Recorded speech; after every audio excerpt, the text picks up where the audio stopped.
हमेशा करेक्शन 3 जगह करना चाहिए आपको राइटिंग में। राइटिंग में बच्चा करेक्शन की 3 प्रॉपर्टीज आप समझिएगा।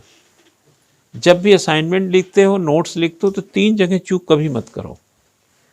सबसे पहले ये देखो कि इस लेख के भीतर यानी इस क्वेश्चन के भीतर हमें जो फैक्ट देने हैं उसकी लिमिट कितनी ला सकते हैं, वो विचार में आ जाता है लिखते समय।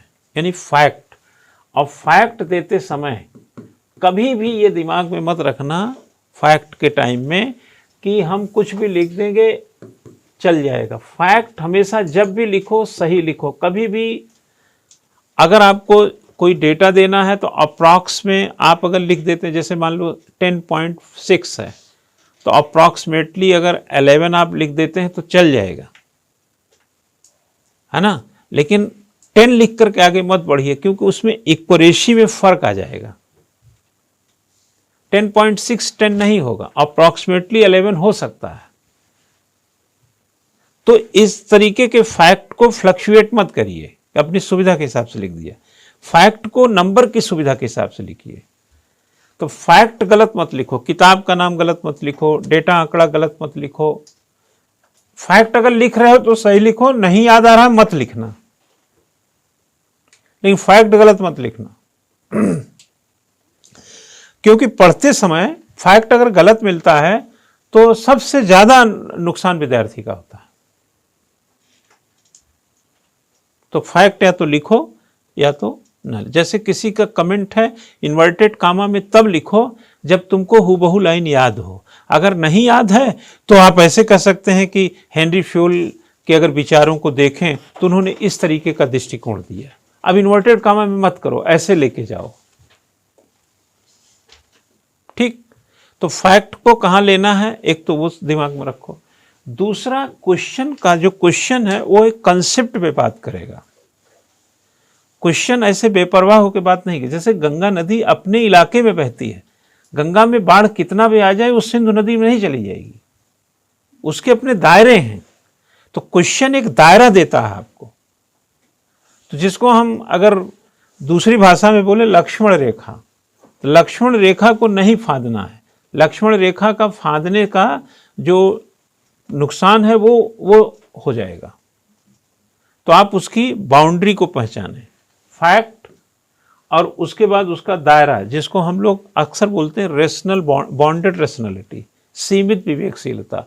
विवेक का इस्तेमाल उतना करो जितना क्वेश्चन आपसे डिमांड करता है। तो सप्लाई में बैलेंस रखो, जो सप्लाई उसमें बैलेंस रखो।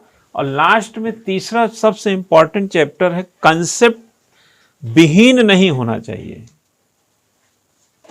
जैसे मैं अपनी कार में आपको बैठा करके हरिद्वार की तरफ मैं जा रहा हूं, आपको ले जा रहा हूं, लेकिन आपको ये पता ना हो कि सर कहाँ ले जा रहे हैं, सेमिनार है, कॉन्फ्रेंस है, या गंगा नहलवाने ले जा रहे हैं, या अकेले हैं सोच रहे हैं चलो ये भी साथ में चल ले, घुमाने जा रहे हैं।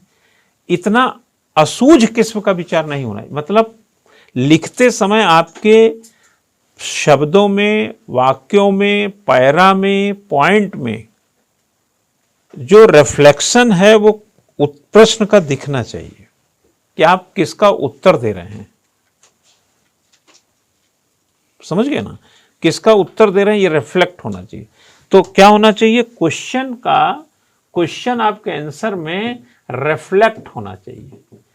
अगर आप फैक्ट, ठीक है, हम कंसेप्ट की बात यहीं पे ले लिए हैं, और आप बॉन्डेड हैं, सीमा को, कंसेप्ट को, आइडिया को, दायरे को समझ रहे हैं, उसकी में जैसे मान लो 200 शब्द का है इसके दायरे में, और आप रिफ्लेक्ट हो रहा है क्वेश्चन आंसर में, अब आपको नंबर दे देगा।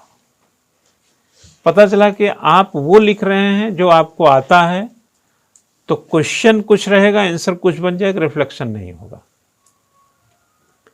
फैक्ट आप वो दे रहे हैं जो आप अंदाजा से दे रहे हैं और आपको कंप्लीटली पता नहीं है, तो आप इंफॉर्मेशन भी गलत दे दे, जो दूसरी सबसे पहली और बड़ी गलती है।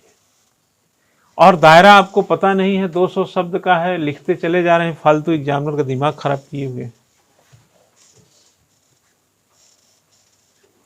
ठीक है ना। तो ये फैक्ट है आपकी बॉन्डेड रेशनलिटी है और ये रिफ्लेक्शन है। इस पर ध्यान दें तो असाइनमेंट अच्छा बनता है।